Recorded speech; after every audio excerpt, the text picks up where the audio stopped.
এই রজচক্র নিয়ে আমাদের একটু বিস্তারিত পড়তে হবে, একটু ভালো করে পড়তে হবে।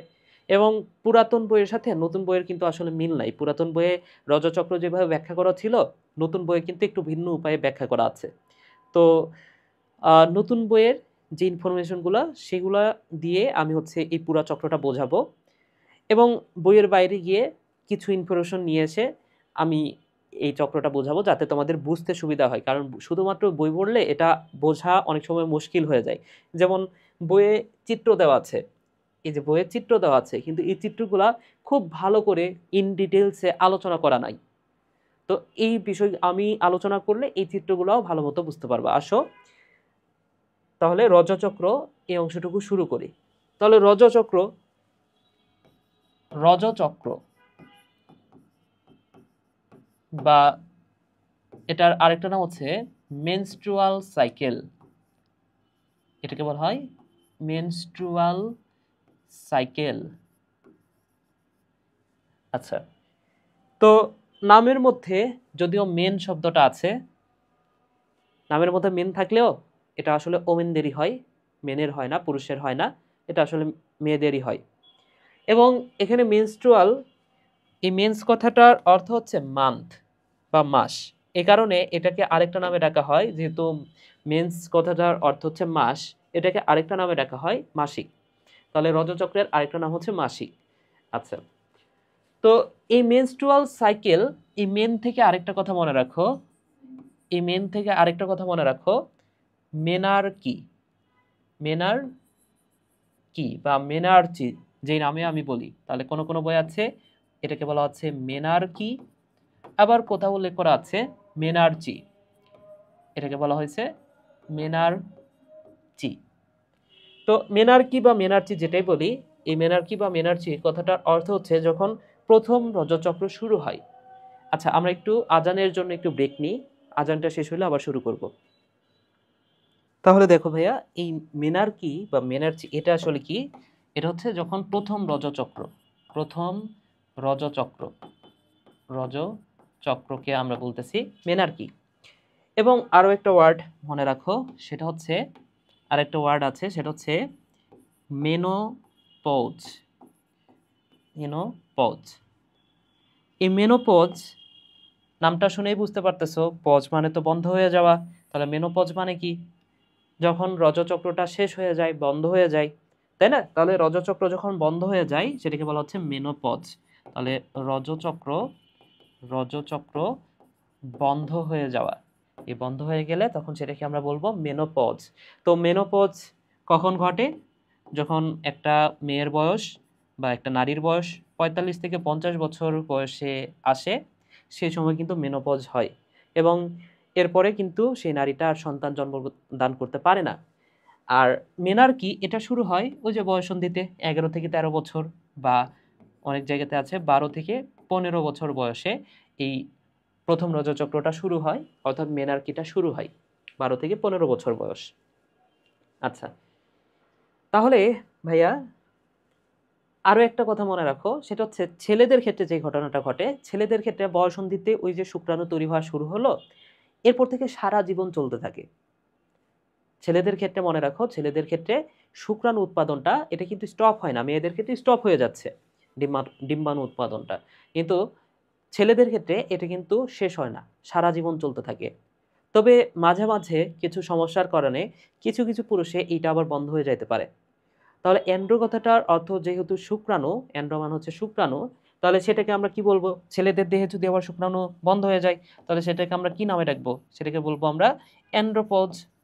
এটাকে আমরা বলবো ভাইয়া অ্যান্ড্রোপজ। এই কথাটা মনে রাখো। তাহলে অ্যান্ড্রোপজ এটা নর্মালি হয় না, বেশিরভাগ ক্ষেত্রেই হয় না, তবে কিছু কিছু ক্ষেত্রে ছেলেদের শুক্রাণু যদি বন্ধ হয়ে যায় সেই ক্ষেত্রে অ্যান্ড্রোপজ হয়। আচ্ছা, তাহলে এতটুকু আমরা বুঝলাম। এবং এই যে রজচক্র নিয়ে যেহেতু আমরা পড়তেছি, রজচক্র এটা হচ্ছে কতদিন পর পর হয়? মনে রাখো 28 দিন পর পর। কতদিন পর পর? 28 দিন পর পর এটা ফিরে আসে, দিন পর পর, প্রায় 1 মাস পর পর। এবং যদি বলি গড় কতদিন, গড় হচ্ছে 24 থেকে 32 দিন, 24 থেকে 32 দিন, এটা হচ্ছে গড়। তাহলে গড়ে কত? গড় হচ্ছে 24 থেকে 32 দিন, এই কথাটা মনে রাখো। তাহলে 28 দিন আর গড়ে হচ্ছে 24 থেকে 32 দিন। আচ্ছা, ঠিক আছে ভাইয়া। এবং এই রজচক্র আসলে কি বলতো ভাইয়া?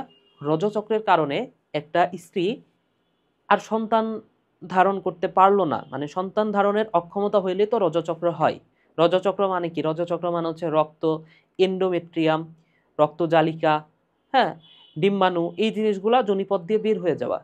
আর যখন বের হয়ে যাচ্ছে, বের কেন হচ্ছে? কারণ সেই ডিম্বাণুটাতে নিষেক ঘটে নাই। হ্যাঁ, নিষেক ঘটলে তো সেটা আর রজচক্র হইতো না, রজচক্র না হয়ে একটা সন্তান তৈরি হইতো। কিন্তু যখন সন্তান হচ্ছে না, অর্থাৎ ডিম্বাণুটা বের হয়ে যাচ্ছে, তখনই তো সেই বিষয়টাকে আমরা বলতেছি রজচক্র। তো যেহেতু এই রজচক্র রজচক্র সন্তান ধারণ করতে না পারলে সেটা রক্ত রক্ত আকারে সেটা বের হয়ে যাচ্ছে, এই কারণে এই রজচক্রকে বলা হয় জরায়ুর কান্না। এই নামটা একটু মনে রাখো ভাইয়া। রজচক্রকে কি বলা হয় ভাইয়া? রজচক্রকে বলা হয় জরায়ুর কান্না। কেন? কারণ এটা সন্তান ধারণ করতে পারলো না, তাহলে এটাকে বলা হচ্ছে জরায়ুর জরায়ুর কান্না। কাকে বলা হচ্ছে?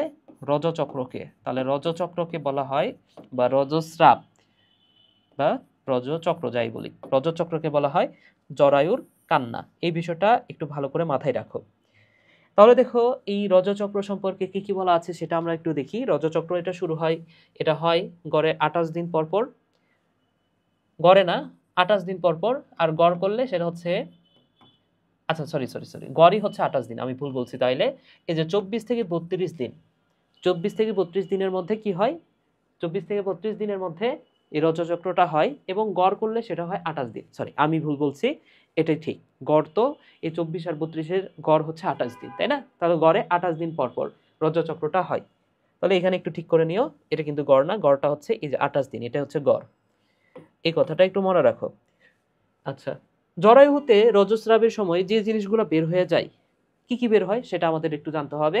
দেখো, এখান থেকে বের হয় রক্ত, মিউকাস বের হয়, এন্ডোমেট্রিয়ামের ভগ্নাংশ বা ভাঙা অংশ, যেটাই বলি এন্ডোমেট্রিয়াম কি এটা আমরা দেখব। তাহলে এন্ডোমেট্রিয়ামের ভাঙা অংশ এবং ধ্বংসপ্রাপ্ত অনিষিক্ত ডিম্বাণু। তাহলে অনিষিক্ত ডিম্বাণু, ডিম্বাণু নিষিক্ত হলে কিন্তু সেটা বের হবে না। ডিম্বাণু নিষিক্ত হলে সেখান থেকে একটা নতুন বাচ্চা হবে, রজচক্র আর হবে না। কিন্তু অনিষিক্ত ডিম্বাণু, যে ডিম্বাণুটা নিষিক্ত হইতে পারলো না, সেটা রজচক্রের মাধ্যমে বের হয়ে চলে যাবে।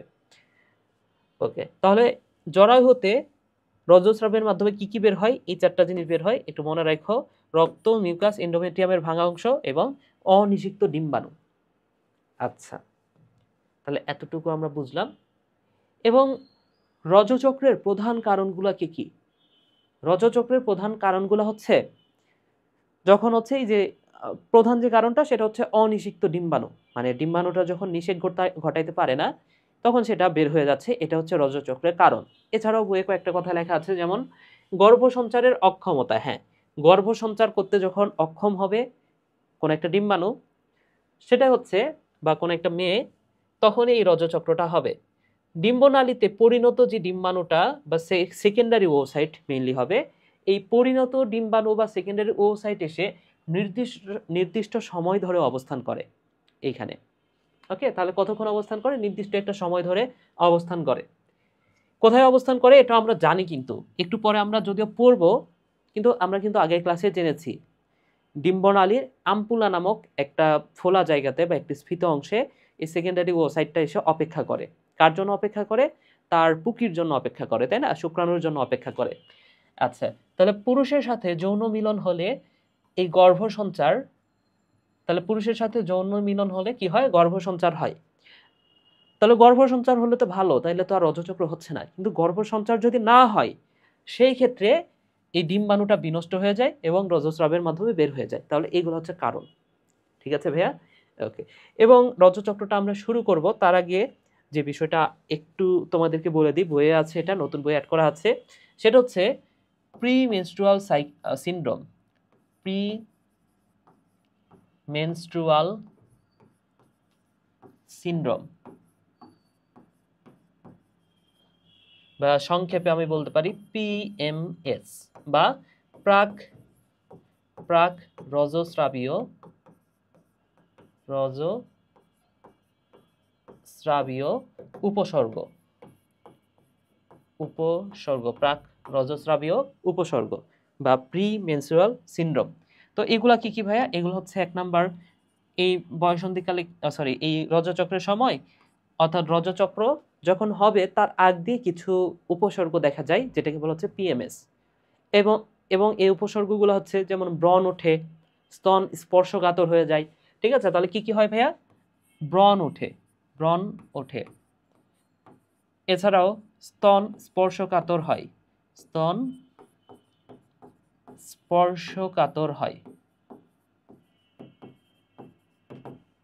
3 নাম্বার যে ঘটনাটা ঘটে সেটা হচ্ছে মেজাজ খিটখিটে হয়ে যায়।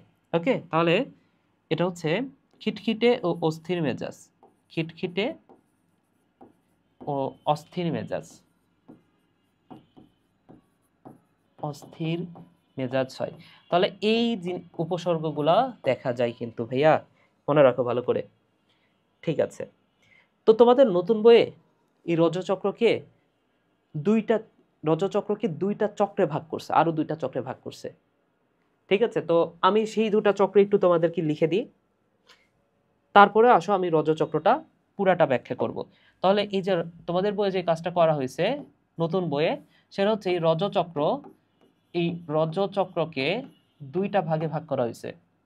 তাহলে রজচক্র এটাকে 2টা ভাগে ভাগ করা হয়েছে। ভাগ করে যে কাজটা করা হয়েছে বা যে কথাটা বলা আছে, একটা চক্রকে বলা হয়েছে, আমি একটু বই দেখেই বলি, একটা চক্রকে বলা হয়েছে ডিম্বাশয় চক্র এবং আরেকটাকে বলা হয়েছে জরায়ু চক্র। তাহলে একটাকে বলা হয়েছে ডিম্বাশয় চক্র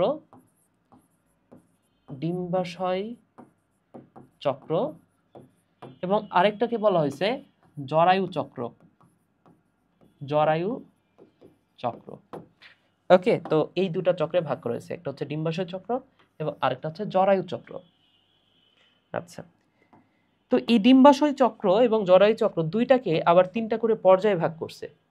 2টাকে আবার কয়টা করে পর্যায় ভাইয়া? 2টাকে আবার 3টা করে পর্যায়। তো 1 নাম্বার যে পর্যায়টা, সেটা হচ্ছে 1 নাম্বার যে পর্যায়টা, সিকোয়েন্সটা একটু মনে রাখো। সিকোয়েন্সটা হচ্ছে এখানে হচ্ছে ফডিলু, এইভাবে পড়তে পারো। সিকোয়েন্সটা এইভাবে পড়তে পারো ভাইয়া। সিকোয়েন্সটা হচ্ছে ফডিলু।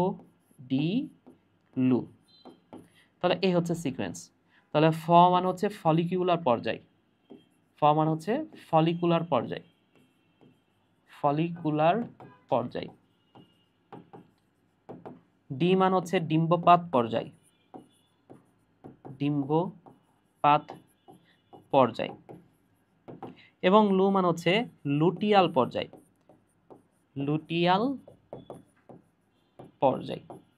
ওকে, তাহলে ফ ডি লু, এই কথাটা মনে রাখো।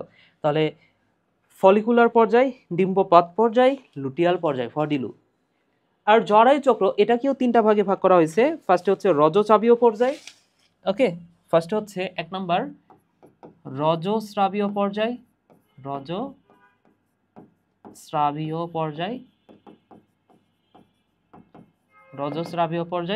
2 নাম্বার হচ্ছে বৃদ্ধি পর্যায় বা বর্ধনশীল পর্যায়, যেটাই বলি বৃদ্ধি বা বর্ধনশীল পর্যায়। এবং 3 নাম্বারটা মনে রাখো, 3 নাম্বারটা হচ্ছে ক্ষরণশীল পর্যায়। ওকে, তাহলে এই 3টা পর্যায়। 3 নাম্বার হচ্ছে ক্ষরণশীল পর্যায়। তাহলে এই কয়টা পর্যায়ের নাম একটু মনে রাখো ভাইয়া।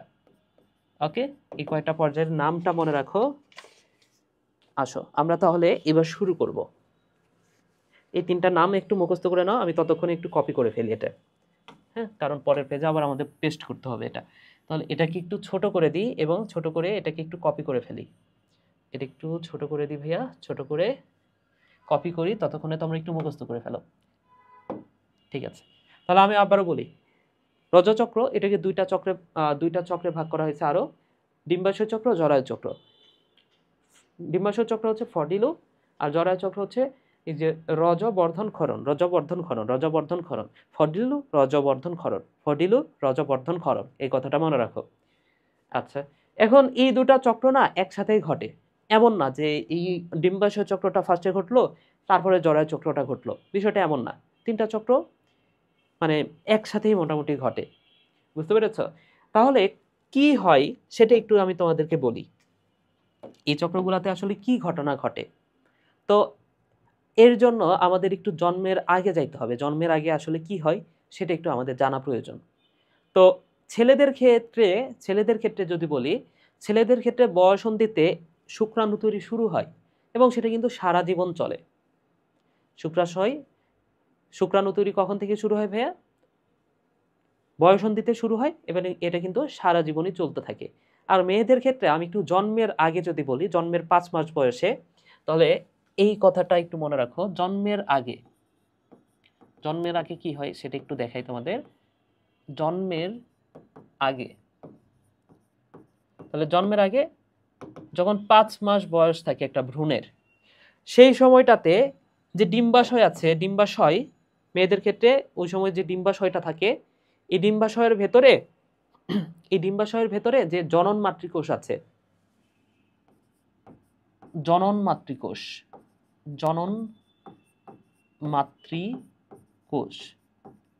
এই জনন মাতৃকোষ তো 2n, তাই না? এই জনন মাতৃকোষ থেকে যে জিনিসটা তৈরি হয় সেটার নাম হচ্ছে উওগোনিয়া। এইখান থেকে যে জিনিসটা তৈরি হয় সেটার নাম হচ্ছে উওগোনিয়া। তাহলে উওগোনিয়াটা কেমন? উওগোনিয়া এটা হচ্ছে 2n আছে। আচ্ছা, তাহলে এখান থেকে কি তৈরি হলো ভাইয়া? এখান থেকে তৈরি হলো উওগোনিয়া। আচ্ছা, এবার এই উওগোনিয়াতে যে ঘটনাটা ঘটবে সেটা হচ্ছে এই উওগোনিয়া থেকে এইখানে ঘটবে মিওসিস কোষ বিভাজন। ওকে, এবং মিওসিস কোষ বিভাজন ঘটলে সেটা কিসে পরিণত হবে? সেটা হচ্ছে প্রাইমারি ওসাইটে পরিণত হবে। তাহলে উওগোনিয়া থেকে ওসাইটে পরিণত হবে। এখন এখানে কি ঘটবে ভাইয়া জানো? এখানে ওওগোনিয়াতে মিওসিস 1, আমরা তো জানি যে মিওসিস 2টা ঘটে, তাহলে মিওসিস 1 ঘটবে। এখানে কি ঘটবে ভাইয়া? এখানে ঘটবে মিওসিস 1 এর ডিপ্লোটিন দশায় গিয়ে, আমরা জানি মিওসিস 1 এর ধাপগুলো কি কি, ওই যে প্রোফেজ 1 এর ধাপ পর্যায়গুলো কি কি ছিল?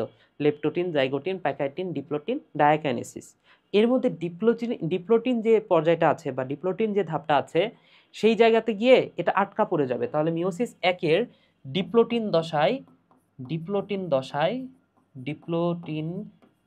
দশায় আটকা পড়ে, এই কথাটা মনে রাখো। তাহলে এই কথাটা খুবই গুরুত্বপূর্ণ। মিওসিস 1 এর ডিপ্লোটিন দশায় এটা আটকা পড়ে যায় ফার্স্টে। আচ্ছা, এখন এই উওগোনিয়া থেকে তার মানে কি আর কোনো কিছু তৈরি হইল না, কারণ কি আটকা পড়ে আছে ডিপ্লোটিন দশায়। এরপরে যখন জন্মের পরে যখন বয়ঃসন্ধিতে একটা মেয়ে পৌঁছায় তখন কি হয় সেটা একটু দেখো। তাহলে জন্মের পরে এবার বয়ঃসন্ধিতে গেলে কি হবে সেটা একটু ব্যাখ্যা করি, দেখো। তাহলে জন্মের পরে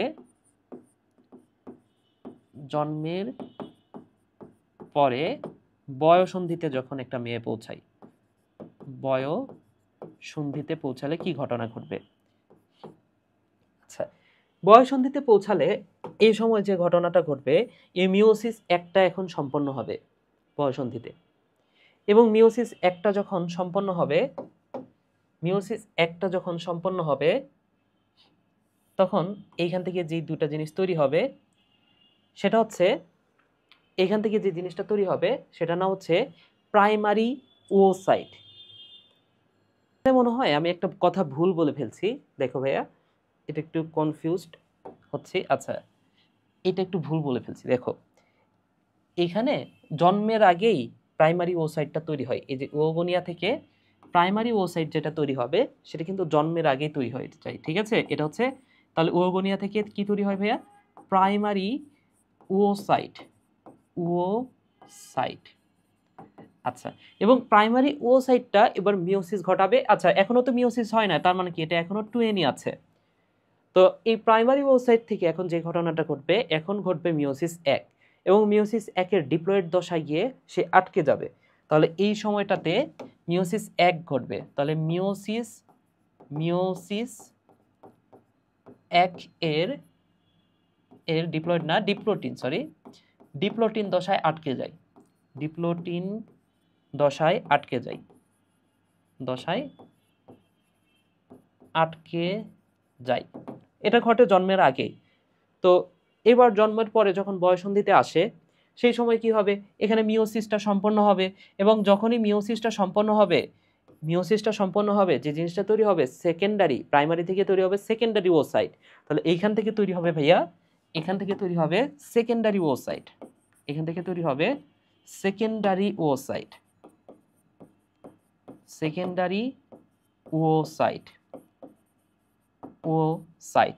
এবং যেহেতু মিওসিসটা সম্পন্ন হয়েছে, এখানে কি হইল, মিওসিস সম্পন্ন, মিওসিস সম্পন্ন হইল, সম্পন্ন, মিওসিস 1 সম্পন্ন হয়। আচ্ছা, তাহলে মিওসিস 1 যখন সম্পন্ন হইলো তখন সেখান থেকে যে জিনিসটা তৈরি করলো সেটা হচ্ছে সেকেন্ডারি ওসাইট। এবং তোমরা নিশ্চয়ই এখন বুঝতে পারতেছো সেকেন্ডারি ওসাইটটা কেমন হবে, নিশ্চয়ই হ্যাপ্লয়েড হবে। এবং সেকেন্ডারি ওসাইটের সাথে যেটা তৈরি হয় সেটা নাম হচ্ছে পোলার বডি, সেটা হচ্ছে পোলার বডি। এবং এই পোলার বডিটা এটাও হ্যাপ্লয়েড, এবং এটা আরো 2টা পোলার বডি তৈরি করবে, এবং এটা অবশেষে আসলে নষ্টই হয়ে যায়। তো এটা আমাদের আর সামনে আগে লাভ নাই, এটা ধরে নিলাম এটা হচ্ছে নষ্ট হয়ে যায়, নষ্ট হয়ে যায়। আচ্ছা, তাহলে এইবার একটু নামগুলা খেয়াল করে দেখো ভাইয়া। সেকেন্ডারি ওসাইট, দেখো তো নামটা পরিচিত লাগে কিনা? হ্যাঁ, পরিচিত লাগে। এই নামটা আমি অনেকবার বলেছি এর আগে, সেকেন্ডারি ওসাইট। সেকেন্ডারি ওসাইট নামটা কোথায় শুনেছ? ওই যে যখন ডিম্বাশয় থেকে, আমরা তো জরায়ু দেখেছি তাই না, এই যে এটা হচ্ছে জরায়ু, এটা হচ্ছে জরায়ু, এটা হচ্ছে জরায়ু। তো জরায়ুর এই পাশে কি ছিল, এই পাশে ছিল ডিম্বনালী, এবং এই ডিম্বনালীর এই জায়গাটাতে কি ছিল, ডিম্বাশয় ছিল। তাহলে এই ডিম্বাশয়ে যখন সেকেন্ডারি ওসাইটটা তৈরি হচ্ছে, এই ওসাইটটা, সেকেন্ডারি ওসাইটটা গিয়ে অ্যাম্পুলায় গিয়ে ওয়েট করে, তাই না? এই জায়গাটার নাম ছিল, তোমাদের মনে আছে কিনা, এই জায়গাটার নামই ছিল আসলে অ্যাম্পুলা, এই জায়গাটার নামই ছিল আসলে, এটাই ছিল অ্যাম্পুলা। অ্যাম্পুলা, এই অ্যাম্পুলাতে যে জিনিসটা আসে সেটার নাম কি, সেটার নাম হচ্ছে সেকেন্ডারি ওসাইট। এর আগেও আমরা পড়েছি তাই না? তাহলে এই অ্যাম্পুলাতে কি আসে ভাইয়া, এই ডিম্বাশয় থেকে যে জিনিসটা আসলো সেই জিনিসটার নাম কি ভাইয়া, সেটা হচ্ছে secondary oocyte, secondary oocyte, oocyte. এই জিনিসটাই কিন্তু এসে এখানে ওয়েট করে। এবং কোন একটা শুক্রাণু যদি এই পথ দিয়ে, এইখানে এসে এই সেকেন্ডারি ওসাইটের প্রাচীরে যখনই টাচ করবে না, যখনই সেকেন্ডারি ওসাইটের প্রাচীরে টাচ করবে, সেই সময় কিন্তু মিওসিস 2 শুরু হবে। তাহলে এখানে মিওসিস 1 কমপ্লিট হয়েছে, যখনই ওই একটা শুক্রাণু এসে সেকেন্ডারি ওসাইটের যে প্রাচীরে টাচ করবে, তখন এখানে আবার মিওসিস 2 শুরু হবে। এবং মিওসিস 2 শুরু হলে আরো 2টা জিনিস সে পরিণত হবে, সেটা হচ্ছে ওটিড হবে ফার্স্টে, এবং ওটিডটাই একসময় ডিম্বাণুতে পরিণত হবে, এবং আরো একটা জিনিস তৈরি হবে, সেটা হচ্ছে পোলার বডি, পোলার বডি। তাহলে এই পোলার বডি তো নষ্ট হয়ে যাবে তাই না, পোলার বডি নষ্ট হয়ে যাবে, এটা বাদ। তাহলে এই ওটিডটাই ডিম্বাণুতে পরিণত হচ্ছে এক সময়। আচ্ছা, তো আশা করি বুঝতে পেরেছো ঘটনাটা কি ঘটতেছে, ডিম্বাণু কিভাবে তৈরি হচ্ছে সেটা আশা করি বুঝতে পেরেছো। জন্মের আগে প্রাইমারি ওসাইট পর্যন্ত হয়ে থাকে, এবং জন্মের পরে বয়ঃসন্ধিতে আসলে সেটা আবার সেকেন্ডারি ওসাইট হয়ে যাচ্ছে, এবং সেকেন্ডারি ওসাইটটা গিয়ে প্রতি মাসে গিয়ে এই অ্যাম্পুলায় অপেক্ষা করতে করতে যখন আসলে শুক্রাণুটা আসে না, তখন সেটা রজচক্রের সাথে বা রজস্রাবের সাথে সেটা বের হয়ে যাচ্ছে। আশা করি বুঝতে পেরেছো। ওকে, তো আসো আমরা আরেকটু গভীরে যাই,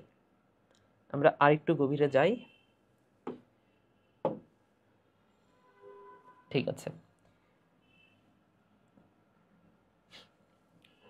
ওকে, তো ডিম্বাশয়ের ভেতরে আসলে কি আছে, এই যে এখানে যে ডিম্বাশয়, এই ডিম্বাশয়ের ভেতরে আসলে কি আছে সেটা আমাদের জানতে হবে।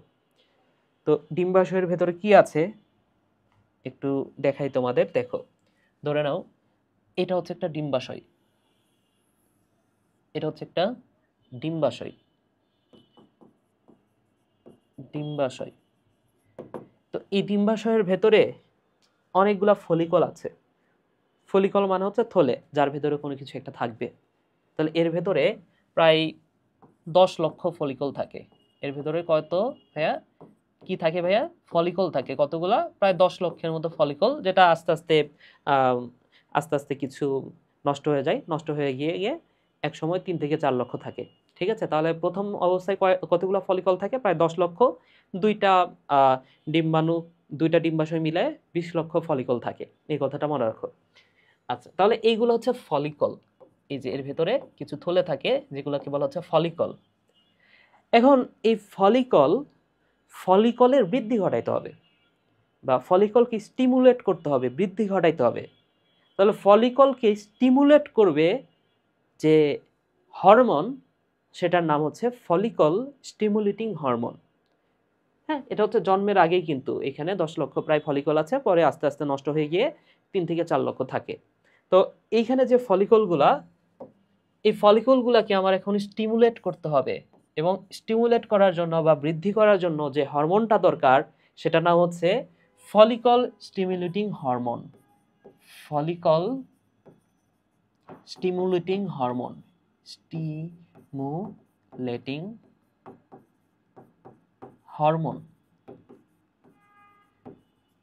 বা সংক্ষেপে যেটাকে আমি বলতে পারি FSH, ফলিকল স্টিমুলেটিং হরমোন বা FSH।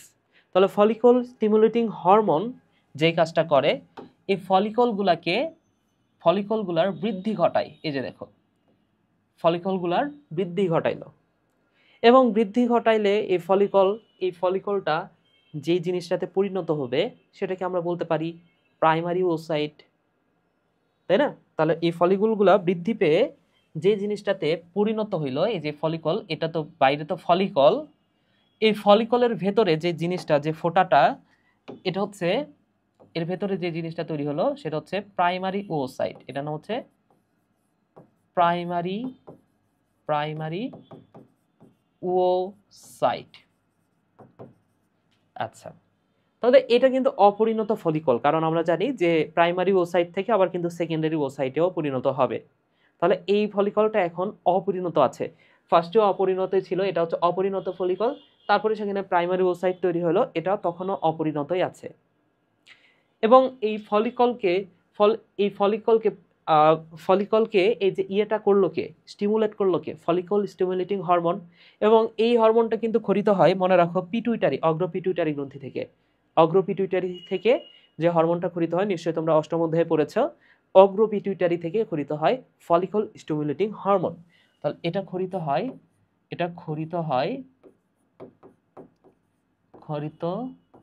হয় কোথা থেকে? অগ্র পিটুইটারি গ্রন্থি থেকে। অগ্র পিটুইটারি গ্রন্থি থেকে, পিটুইটারি গ্রন্থি হতে। এই কথাটা মনে রাখো ভাইয়ারা। ওকে, এখন তোমরা নিশ্চয়ই জানো যে এই যে ফলিকল স্টিমুলেটিং হরমোন, এটা ফলিকলকে স্টিমুলেট করতেছে, করে প্রাইমারি ওসাইট বানাইলো। এখন এই ফলিকল স্টিমুলেটিং হরমোন, এই ফলিকল স্টিমুলেটিং হরমোন এটাকে আরো বেশি পূর্ণতা দান করবে। আরো বেশি পূর্ণতা দান করলে তখন এর ভেতরে কি তৈরি হবে? সেকেন্ডারি ওসাইট তৈরি হবে। এর ভেতরে কি তৈরি হইলো? এর ভেতরে যে জিনিসটা তৈরি হইলো সেটা হচ্ছে সেকেন্ডারি ওসাইট। তাহলে ফার্স্টে প্রাইমারি ছিল, এরপরে কি হয়ে গেল ভাইয়া? সেকেন্ডারি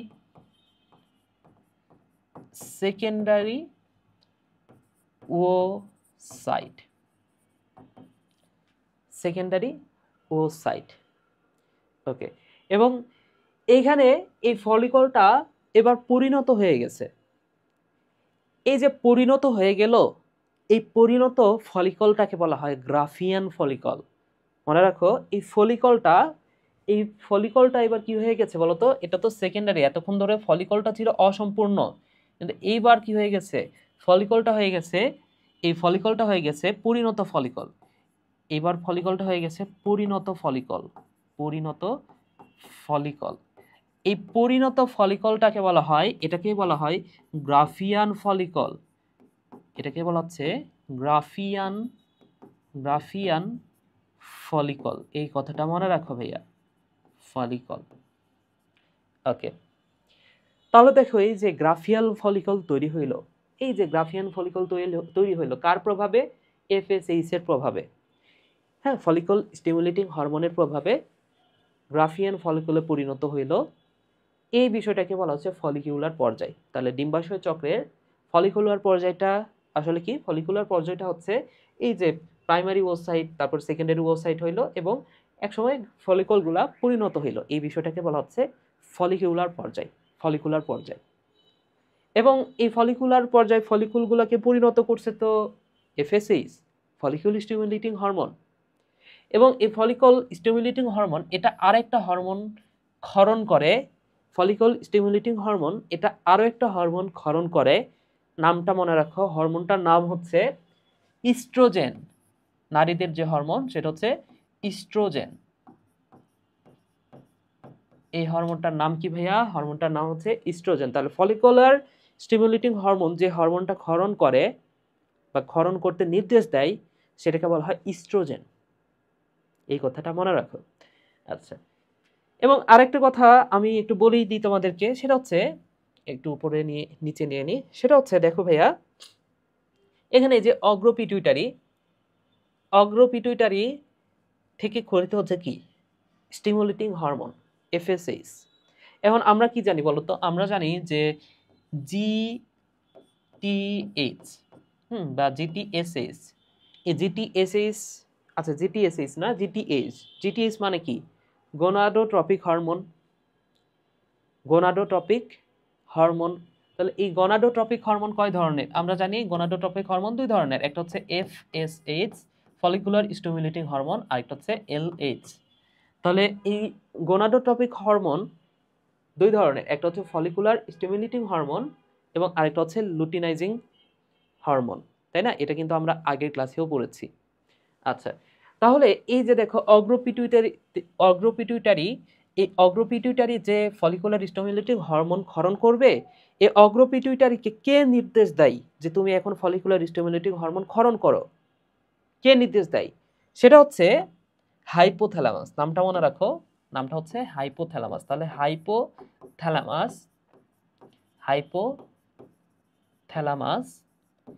এই অগ্রপিটুইটারিকে সংকেত দেয়। কার মাধ্যমে সংকেত দেয় ভাইয়া?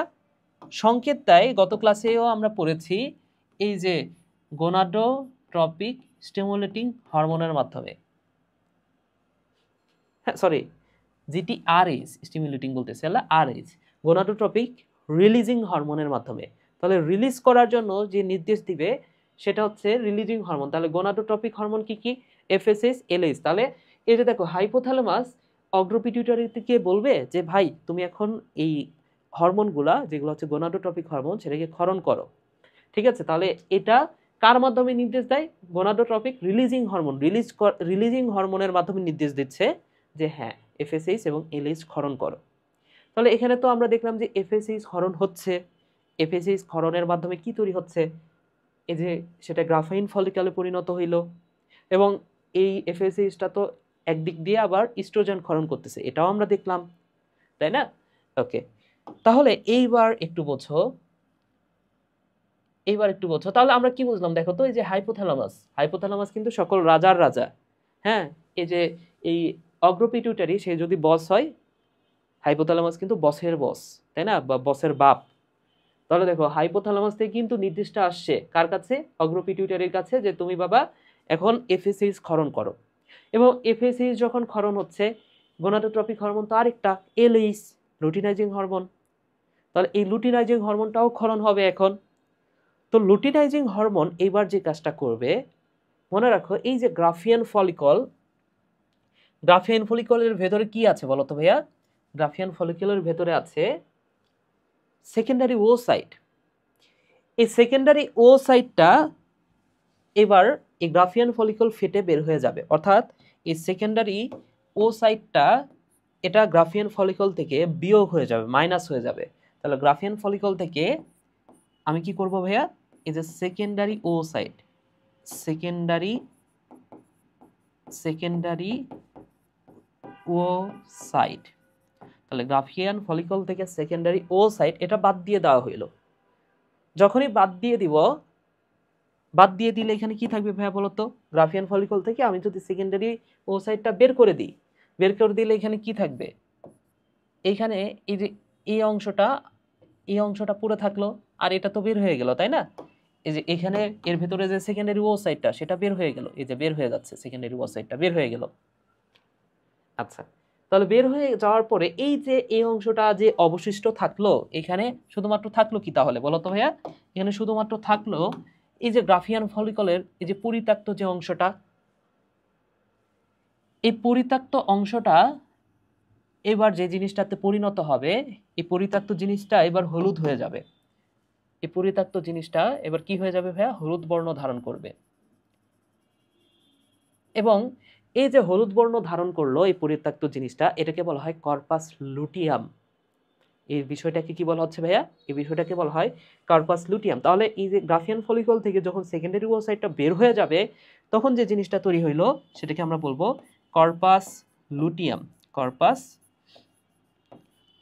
লুটিয়াম। এখানে লুটিয়া কথাটার অর্থ হচ্ছে হলুদ। লুটিয়া মানে হচ্ছে, এই লুটিয়া কথাটার অর্থ হচ্ছে ভাইয়া হলুদ। লুটিয়া কথাটার অর্থই মনে রাখো, এটাই হচ্ছে হলুদ। তাহলে দেখো হলুদ বর্ণে পরিণত হয়েছে, এটাকে বলা হচ্ছে কার্পাস লুটিয়াম। এবং এই যে পুরা ঘটনাটা ঘটাইলো কে? এই যে এফএসএইচ তো ফলিকল স্টিমুলেটিং হরমোন ক্ষরণ করতেছিল, তাই না? তাহলে ফলিকল স্টিমুলেটিং হরমোন, এই ফলিকল স্টিমুলেটিং হরমোন এবং আরেকটা হরমোন হচ্ছে লুটিনাইজিং হরমোন। এখানে তো লুটিনাইজিং হরমোনও আছে। তো মনে রাখো এই যে গ্রাফিয়ান ফলিকল থেকে সেকেন্ডারি ওসাইটটা লুটে নিচ্ছে। গ্রাফিয়ান ফলিকল থেকে এই যে সেকেন্ডারি ওসাইটটা লুটে নিচ্ছে কে? Luteinising hormone, LH. বুঝতে পেরেছো? তাহলে গ্রাফিয়ান ফলিকল থেকে সেকেন্ডারি ওসাইটটা কি হয়ে লুট হয়ে গেল, হ্যাঁ, অর্থাৎ বের করে দিল, সেকেন্ডারি ওসাইটটাকে বের করে দিল। তাহলে এই যে লুটে নিল যে হরমোনটা, সেটা হচ্ছে লুটিনাইজিং হরমোন। এবং এর ফলে গ্রাফিয়ান ফলিকলটা কিসে পরিণত হচ্ছে? কার্পাস লুটিয়াম। এই যে দেখো লুটিয়ামে পরিণত হচ্ছে।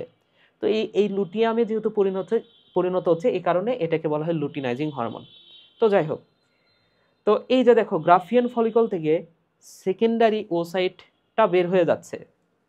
সেকেন্ডারি ওসাইটটা বের হয়ে কোথায় যাচ্ছে একটু পরে দেখি। বের হয়ে তো গেছে, তাই না? এই বিষয়টাকে বলা হয় ডিম্বপাত। তাহলে এই যে দেখো গ্রাফিয়াল ফলিকল থেকে সেকেন্ডারি ওসাইটটা বের হয়ে যাচ্ছে, এই ঘটনাটাকে বলা হচ্ছে ভাইয়া, এটা হচ্ছে ডিম্বপাত। ডিম্বপাত। এবং এই ডিম্বপাতটাই ঘটে ডিম্বপাত পর্যায়ে। তাহলে ফলিকুলার পর্যায় পর্যন্ত বুঝলা, পরিণত ফলিকল যেটাকে বলা হয় গ্রাফিয়ান ফলিকল। এবং এইখান থেকে যখন আমি সেকেন্ডারি ওসাইটটা বের করে দিচ্ছি, সেই ঘটনাটাকে আমি আবার বললাম ডিম্বপাত। আশা করি খুব ভালো মতো বুঝতে পেরেছো এই বিষয়টা। আচ্ছা, এই বিষয়টা তোমাদেরকে 1 মিনিট আমি সময় দিচ্ছি, কারণ আরও কিছু পড়তে হবে। আমি তোমাদেরকে 1 মিনিট সময় দিচ্ছি, 1 মিনিট পর থেকে আবারও শুরু করবো এখান থেকে, ঠিক আছে? তো ততক্ষণ একবার আরেকটু নজর দিয়ে দেখে নাও। তাহলে ভাইয়া আশা করি একবার রিডিং দিয়েছো তোমরা ভালো করে। আমি আবারও রিপিট করি তাহলে আরেকবার তোমাদের জন্য, আরেকবার রিপিট করি যেহেতু জটিল বিষয়। দেখো, তাহলে ফার্স্টে এই যে 10 লক্ষ ফলিকল, এই ফলিকলগুলোকে স্টিমুলেট করতে হবে। তার জন্য হচ্ছে ফলিকল স্টিমুলেটিং হরমোন বা এফএসএইচ, যেটা খরিত হয় অগ্রপিটুইটারি থেকে। এবং অগ্রপিটুইটারিকে আবার সংকেত দেয় কে? হাইপোথ্যালামাস। কার মাধ্যমে? এই যে রিলিজিং হরমোনের মাধ্যমে। যাই হোক, ওই বিষয়টা বাদ দাও। এই এফএসএইচ কি করে? ফলিকলকে স্টিমুলেট করে প্রাইমারি ওসাইট এবং সেকেন্ডারি ওসাইটে পরিণত করে, এবং আরেকদিকে ইস্ট্রোজেন ক্ষরণ করে। আরেকদিকে যে হরমোনটা ক্ষরণ করে, সে হরমোনটার নাম হচ্ছে ইস্ট্রোজেন। আচ্ছা, এরপরে এই যে পরিণত ফলিকল, আচ্ছা তাহলে এই পর্যন্ত এই যে পরিণত ফলিকল হইলো, এই পর্যন্ত পর্যায়কে আমরা বলতেছি ফলিকিউলার পর্যায়। এরপরে এই গ্রাফিয়ান ফলিকল, পরিণত ফলিকলকে বলা হয় গ্রাফিয়ান ফলিকল। এই গ্রাফিয়ান ফলিকল থেকে সেকেন্ডারি ওসাইট লুটে নেওয়ার জন্য যে হরমোনটা, সেটা হচ্ছে লুটিনাইজিং হরমোন। এবং এইখানে এই বিষয়টাকে যেহেতু বলা হচ্ছে ডিম্বপাত, তাহলে এটাকে বলা হচ্ছে ডিম্বপাত পর্যায়। অর্থাৎ গ্রাফিয়ান ফলিকল থেকে যখন সেকেন্ডারি ওসাইটটা বের হয়ে যায়, এটা হচ্ছে ডিম্বপাত পর্যায়। এবং এই লুটিনাইজিং হরমোনের প্রভাবে যখন সেকেন্ডারি ওসাইটটা বের হয়ে যায় তখন তৈরি হচ্ছে কার্পাস লুটিয়াম। এই কার্পাস লুটিয়াম যে তৈরি হচ্ছে, এই কার্পাস লুটিয়ামে এরপরে কি হবে সেটাকে আমরা বলবো লুটিয়াল পর্যায়। কার্পাস লুটিয়ামে যে জিনিসগুলো, যে ঘটনাগুলো হবে সেটাকে আমরা বলবো লুটিয়াল পর্যায়। আচ্ছা, তো এই যে এখানে যে ইস্ট্রোজেন খরিত হইল, এই ইস্ট্রোজেনের আসলে কাজ কি? ইস্ট্রোজেনের এই জরায়ু চক্রে এসে কিছু কাজ আছে, সেটা আমরা তো একটু পরে দেখব। এই ইস্ট্রোজেনের আরেকটা কাজ হচ্ছে এই যে এলএইচ এর ক্ষরণটাকে বাড়ায়। ইস্ট্রোজেন এই এলএইচ এর ক্ষরণটাকে বাড়ায়, হ্যাঁ, এবং এলএইচকে একটা পজিটিভ ফিডব্যাক দেয় যে ভাই তুমি এখন ক্ষরিত হও, তোমার এখন দরকার আছে। এবং এই এলএইচটা তখন কি করে, সেকেন্ডারি ওসাইট থেকে কর্পাস লুটিয়াম সেটা আলাদা করে ফেলে, গ্রাফিয়ান ফলিকল থেকে সেকেন্ডারি ওসাইটটা বের করে দেয়। ঠিক আছে, তাহলে এই লুটিনাইজিং হরমোন, এটা যদি বলা হয় তোমাকে যে কততম দিনে এই লুটিনাইজিং হরমোনটা ক্ষরণ শুরু হয়, মানে ক্ষরণ সবচেয়ে বেশি থাকে, তো মনে রাখো লুটিনাইজিং হরমোন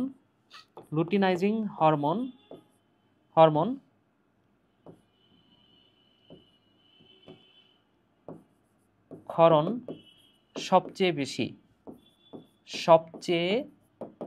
বেশি হয় কততম দিনে? সবচেয়ে বেশি হয় 12তম দিনে। 12তম দিনে এই সবচেয়ে ক্ষরণটা বেশি হয়। এবং এই এলিচের ক্ষরণটা যখন বেশি হবে তখনই তো ডিম্বপাত ঘটবে। তাহলে ডিম্বপাত কতদিন পরে হয়? মনে রাখো 14 দিন, প্রায় 14 দিন পর এই ডিম্বপাত হয়। তাহলে মনে রাখো ডিম্বপাত এই ডিম্বপাতটা হয় 14 + -2। ওকে, এই দিনে, এততম দিনে এই ডিম্বপাতটা ঘটে, এই কথাটা মনে রাখো। তাহলে যখন লুটিনাইজিং ক্ষরণটা বেড়ে যাচ্ছে সেই সময়ের তারপরে কিন্তু এই ডিম্বপাতটা ঘটবে। তাহলে লুটিনাইজিং ক্ষরণ শুরু হয়, সবচেয়ে বেশি হয় 12তম দিনে, তারপরে ডিম্বপাতটা হয়। এই কথাটা জাস্ট মনে রাখো। আচ্ছা, এখন এই যে সেকেন্ডারি ওসাইটটা যে বের হয়ে গেল, সেকেন্ডারি ওসাইটটা এখন যাবে কোথায়? তো এটা তোমরা জানো আসলে যাবে কোথায়, সেটা আমি আরো একটি স্লাইড নিয়ে বুঝাই দিই। দেখো, এই যে এটা হচ্ছে একটা জরায়ু,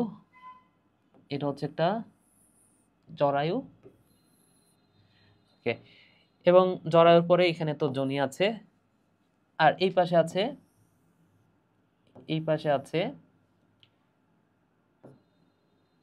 ডিম্বনালী, এই পাশেও আছে ডিম্বনালী। হ্যাঁ, তাহলে ডিম্বনালীর এই পাশে কি থাকে ভাইয়া? এই জায়গাতে থাকে ডিম, হ্যাঁ, বা ডিম্বাশয়। তাহলে ডিম্বাশয়ের ভেতরে এই ঘটনাগুলো ঘটলো, এখানে যা আমি দেখাইছি, এই যে এখানে যে ঘটনাগুলো দেখাইলাম ডিম্বাশয়ের ভেতরে এই ঘটনাগুলো ঘটছে। তো ঘটনাগুলো ঘটার পরে কি হয় ভাইয়া? এখান থেকে তো এই সেকেন্ডারি ওসাইটটা বের হয়ে যায়, তাই না? আমি আরেকটু ভালো করে আঁকাই, এটা এই ডিম্বাশয়টা একটু বড় করে আঁকাই। তাহলে এইখান থেকে কি হইল ভাইয়া? এইখান থেকে সেকেন্ডারি ওসাইটটা বের হয়ে গেল, তাই না? তাহলে সেকেন্ডারি ওসাইটটা যখন বের হয়ে গেল, সেকেন্ডারি ওসাইট বের হয়ে যাওয়ার পরে এখানে থাকলো কি? এখানে থাকলো এই যে কার্পাস লুটিয়াম, যেটাকে আমি বলছি, তাই না? কার্পাস লুটিয়াম হলুদ বর্ণের যে অংশটা, তাই না? এই যে এখানে থাকলো কি? কার্পাস লুটিয়াম। তাহলে হলুদ বর্ণের যে অংশটা সেটা পড়ে থাকলো। দেখো এই ছবির সাথে একটু রিলেট করো। এই যে কি পড়ে থাকলো? এখানে কার্পাস লুটিয়াম পড়ে থাকলো। এবং এখানে চলে গেল কি? চলে গেল হচ্ছে সেকেন্ডারি ওসাইট। সেকেন্ডারি ওসাইট চলে গেল, সেটা কোথায় অপেক্ষা করতেছে বলো তো ভাইয়া? অ্যাম্পুলায় গিয়ে অপেক্ষা করে। এটা অপেক্ষা করতেছে অ্যাম্পুলায় গিয়ে, এবং এটার নামই হচ্ছে সেকেন্ডারি ওসাইট। এটার নাম হচ্ছে সেকেন্ডারি ওসাইট। Secondary oocyte.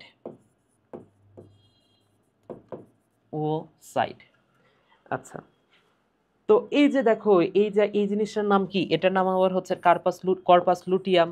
এটা নাম হচ্ছে কর্পাস লুটিয়াম। ওকে,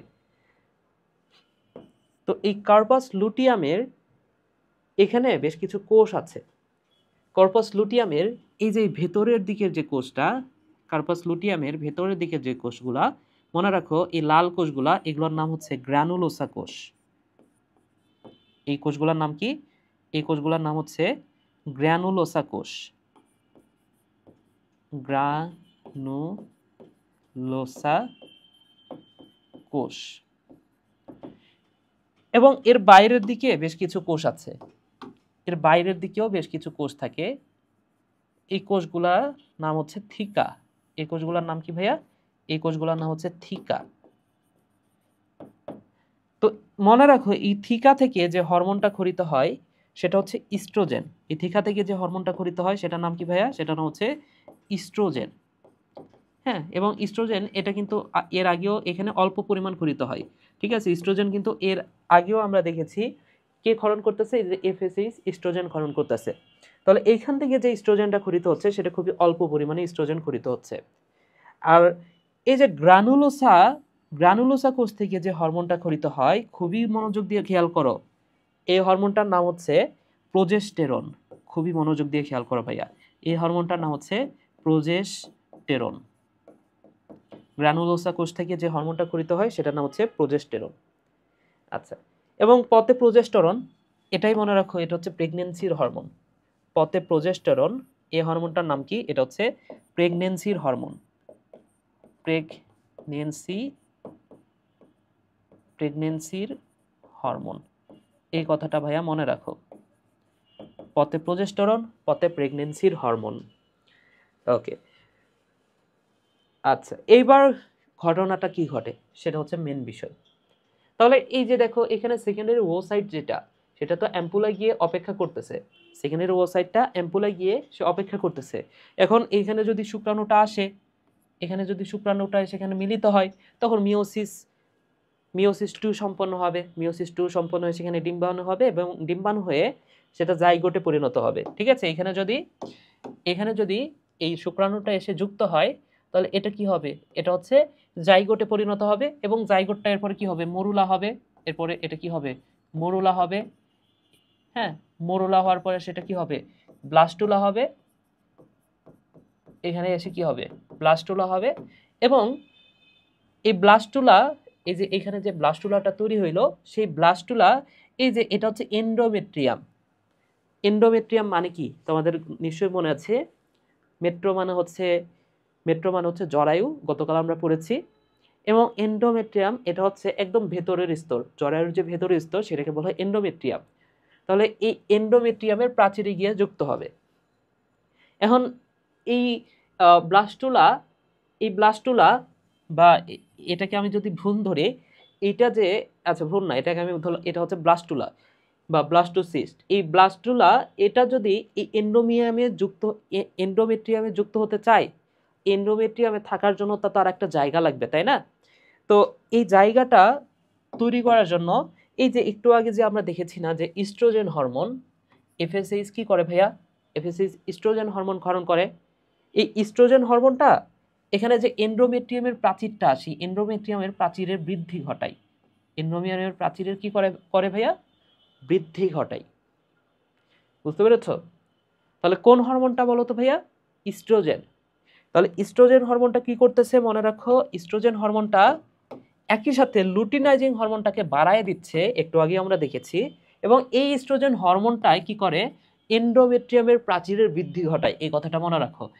তাহলে এটা কি করে ভাইয়া? এটা এন্ডোমেট্রিয়ামের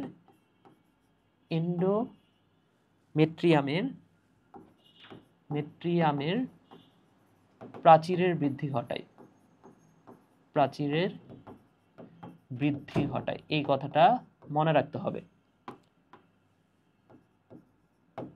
এন্ডোমেট্রিয়ামের প্রাচীরের বৃদ্ধি ঘটায়। তাহলে দেখো তো এখানে এন্ডোমেট্রিয়ামের প্রাচীরের বৃদ্ধি ঘটছে, এই যে বৃদ্ধি ঘটাইতেছে, এবং এখানে রক্তজালক তৈরি হচ্ছে, এর ভেতরে রক্তজালক তৈরি হচ্ছে। আচ্ছা, এরপরে কি হবে জানো? এরপরে এই যে এই গ্রানুলোসা সেল, আচ্ছা যখন হচ্ছে এই যে একটু আগে আমরা দেখছি না যে এইখান থেকে গ্রাফিয়ান ফলিকল থেকে কি বের হয়ে যাচ্ছে? সেকেন্ডারি ওসাইট বের হয়ে যাচ্ছে। এখন আমরা তো জানি যে সেকেন্ডারি ওসাইটের এর ভেতরে কি আছে? এর ভেতরে আছে গ্রানুলোসা সেল। এটা আমরা জানি না? এই যে একটু আগে দেখলাম এই যে এখানে এই সেলগুলা, ভেতরের সেলগুলাকে কি বলা হয়? Granulosa cell. তো এই গ্রানুলোসা সেলের এইখানে তো ছিল সেকেন্ডারি ওসাইটটা। তাহলে এই সেকেন্ডারি ওসাইটটা যখন বের হয়ে যাচ্ছে, আমরা জানি যে গ্রানুলোসা সেল থেকে প্রোজেস্টেরন ক্ষরণ হয়। তো যখন এই ডিম্পপাত ঘটলো, এই ডিম্বপাত এই ঘটনাটা কি, যে এখান থেকে সেকেন্ডারি ওসাইটটা বের হয়ে যাচ্ছে, এই ঘটনাকে তো বলা হচ্ছে ডিম্বপাত। তো ডিম্বপাত যখন ঘটে এর ভেতরে আছে প্রোজেস্টেরন, এই প্রোজেস্টেরনটাও একসাথে বের হয়ে আসে। তাহলে যখন ডিম্বপাত ঘটলো প্রোজেস্টেরন হরমোনটাও একসাথে বের হয়ে আসে। তাহলে দেখো এখান থেকে কি বের হয়ে আসলো, একসাথে প্রোজেস্টেরন হরমোনটা বের হয়ে গেল। হ্যাঁ, তাহলে এই প্রোজেস্টেরন হরমোনের যে কাজ, মনে রাখো প্রোজেস্টেরন হরমোনের কাজ হচ্ছে এই যে এই প্রাচীরটা আরো বেশি বৃদ্ধি করা, এই প্রাচীরটা একদম পূর্ণতা দেয়। তাহলে এই প্রোজেস্টেরন হরমোনটা কি করে ভাইয়া, এন্ডোমেট্রিয়ামের প্রাচীরের পূর্ণতা দেয়। তাহলে ইস্ট্রোজেন হরমোনের কাজ হচ্ছে এটা এন্ডোমেট্রিয়ামের প্রাচীরের বৃদ্ধি ঘটায়, এবং প্রোজেস্টেরন এই হরমোনটার কাজ হচ্ছে এটা এন্ডোমেট্রিয়ামের প্রাচীরের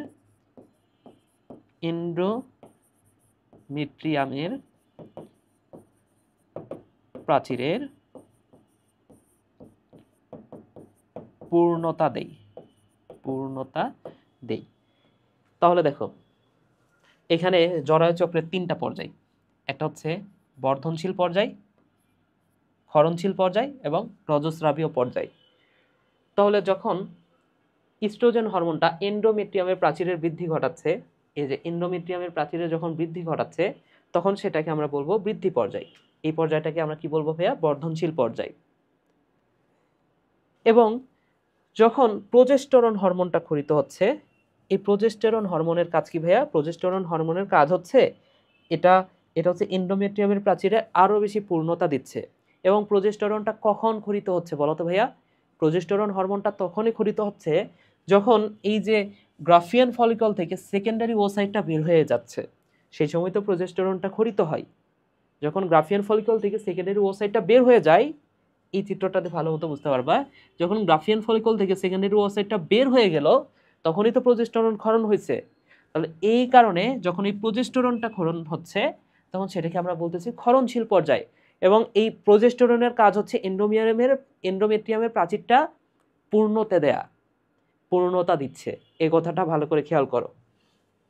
ওকে, তাহলে আশা করি এতটুকু তোমরা ভালো মতো বুঝতে পেরেছ। এখন যখন এই এন্ডোমেট্রিয়ামের প্রাচীরটা পূর্ণ হয়ে গেল তখন কি হবে বলো তো ভাইয়া, তখন এই ব্লাস্টুলা কিন্তু এই এন্ডোমেট্রিয়ামের প্রাচীরের ভেতরে এইখানে সে বৃদ্ধি হবে এখানে। এবং এইখানে এরপরে কি হবে, এখানে কিন্তু একটা নতুন বাচ্চার জন্ম হবে, অর্থাৎ আস্তে আস্তে কোষ বিভাজনের মাধ্যমে বড় হবে। হ্যাঁ, তখন হচ্ছে এখানে নতুন একটা বাচ্চা পূর্ণতা পাবে।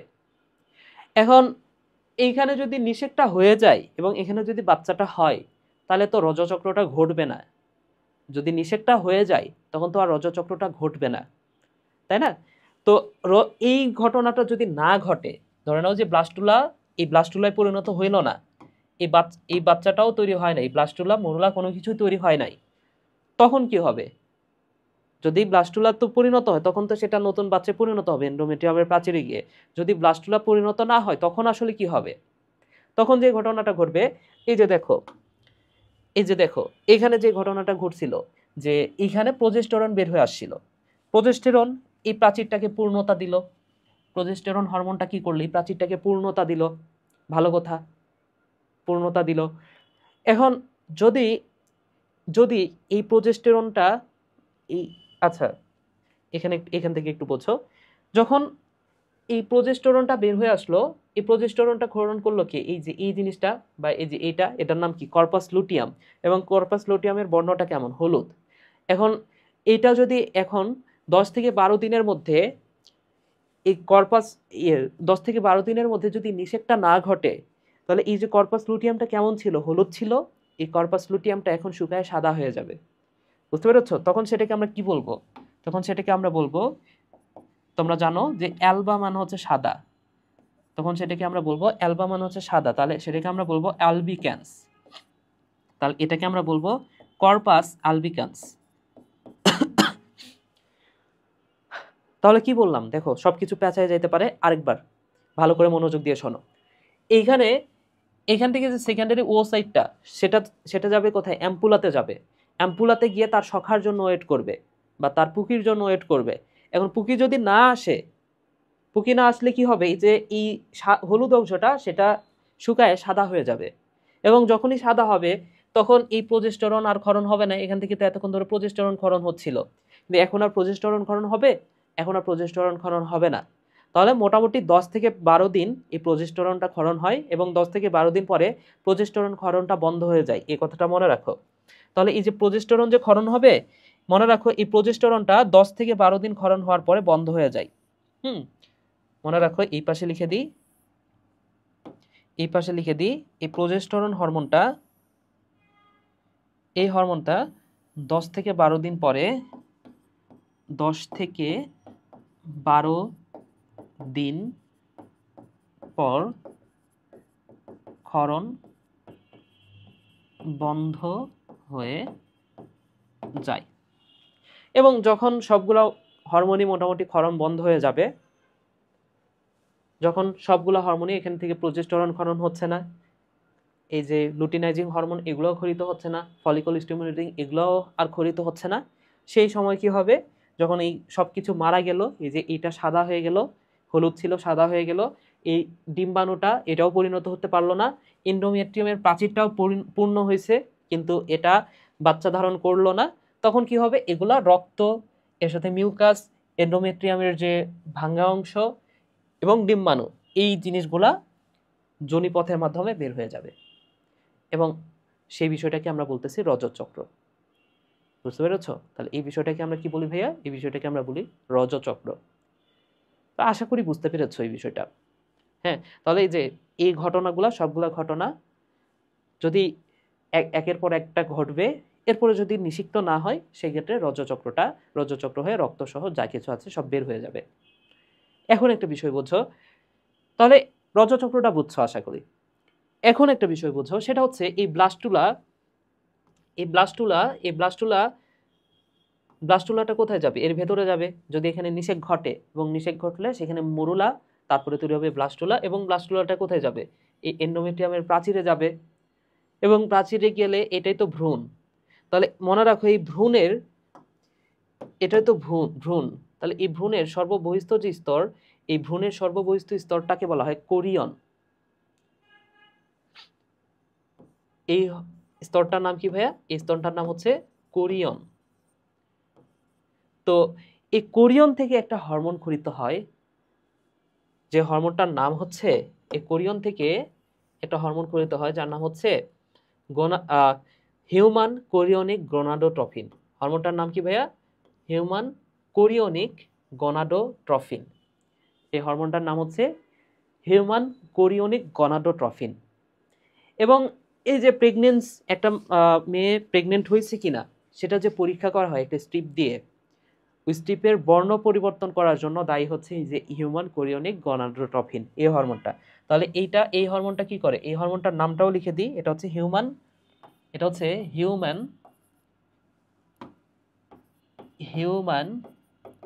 কোরিয়নিক গনাডোট্রফিন।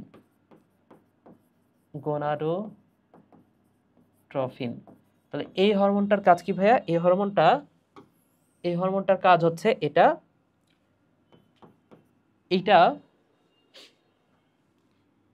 এটা হচ্ছে প্রেগন্যান্সির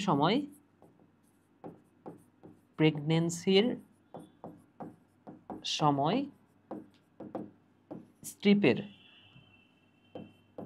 যে স্ট্রিপটা ব্যবহার করা হয়, স্ট্রিপের বর্ণ পরিবর্তন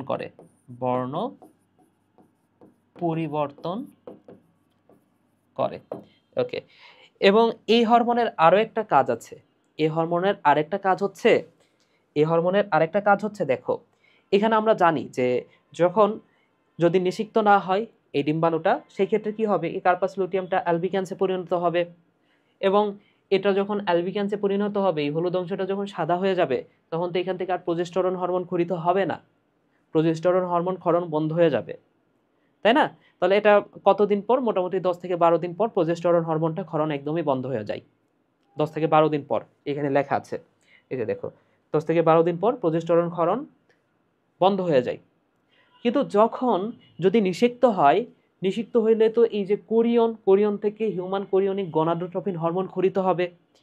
এই হরমোনটা এখন এই প্রজেস্টেরনকে বলবে, বা এই জিনিসটার নাম কি ছিল? Corpus luteum. তাহলে এই হরমোনটা এই কর্পাস লুটিয়ামকে বলবে যে ভাই, তুমি আরো 10 সপ্তাহের মতো প্রজেস্টেরন হরমোনটা ক্ষরণ করো। বুঝতে পেরেছো?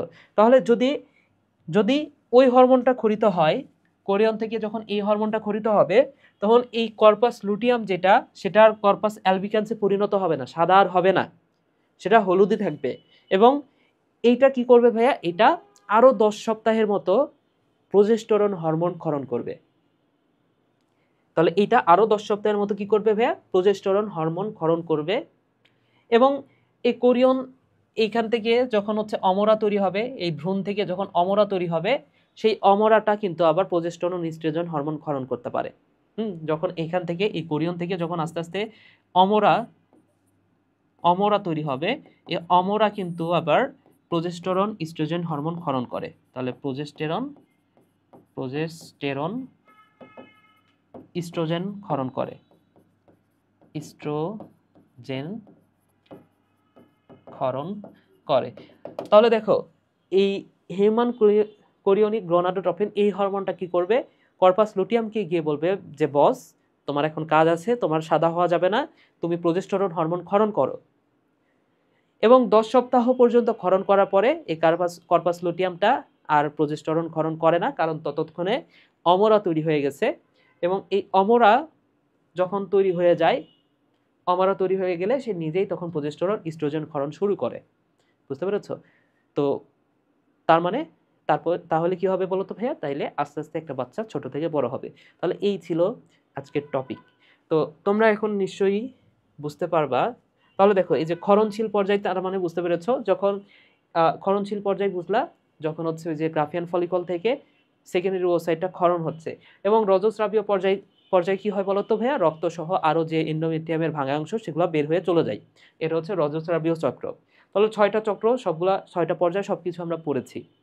এবার আসো বইয়ের যে চিত্রটা, সেটা যদি একটু খেয়াল করে দেখো ভাইয়া, এই চিত্রটা দ্বারা আসলে কি বোঝাচ্ছে দেখো তো ভাইয়া। এটা হচ্ছে জরায়ু চক্র, একদিকে ঘটতেছে জরায়ুর চক্র, আরেকদিকে ঘটতেছে ডিম্বাশয়ের চক্র। তাহলে ডিম্বাশয়ের চক্র কি হচ্ছে বলতো, এই যে এটা হচ্ছে একটা ফলিকল, এই ফলিকলটা আস্তে আস্তে বড় হচ্ছে। কেন বড় হচ্ছে? কারণ ফলিকল স্টিমুলেটিং হরমোন। আচ্ছা, তাহলে এই যে দেখো, পরিণত যে ফলিকলটা হইল সেটাকে আমরা বলতেছি গ্রাফিয়ান ফলিকল। এই ফলিকলটার নাম কি ভাইয়া? Graafian follicle. এবং এইটাকে আমরা বলতেছি ফলিকুলার অধ্যায়। এখন এই গ্রাফিয়ান ফলিকল থেকে সেকেন্ডারি ওসাইট যেটা, সেটা তো বের হয়ে যাবে, তখন সেটাকে আমরা বলবো ডিম্বপাত। এবং ডিম্বপাত হয়ে গেলে এই যে যেই পরিত্যক্ত ফলিকলটা থাকলো, সেটা হলুদ অংশে পরিণত হয়ে যাবে, হলুদ হয়ে যাবে, তখন সেটাকে আমরা বলবো কর্পাস লুটিয়াম।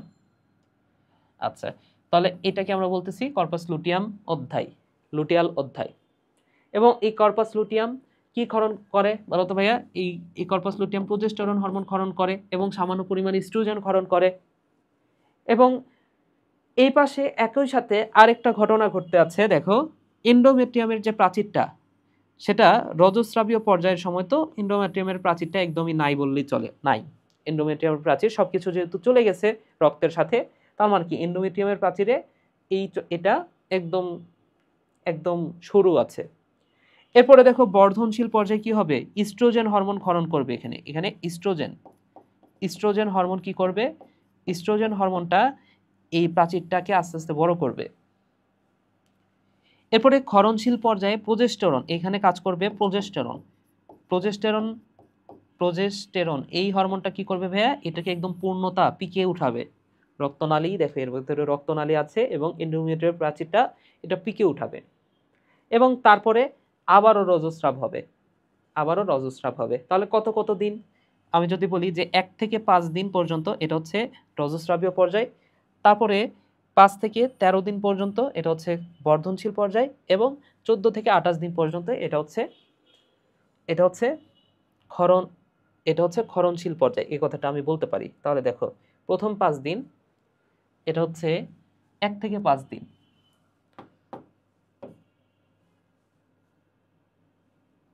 তাহলে এই রজস্রাবীয় পর্যায় এটা হচ্ছে 1 থেকে 5 দিন, 1 থেকে 5 দিন। এটা হচ্ছে 6 থেকে 13 দিন, এবং এটা হচ্ছে 14 থেকে 28 দিন, 14 থেকে 28 দিন। এবং এই ক্ষরণশীল পর্যায়ে কাজ করে কি? প্রোজেস্টেরন এবং বর্ধনশীল পর্যায়ে কাজ করে কে? ইস্ট্রোজেন।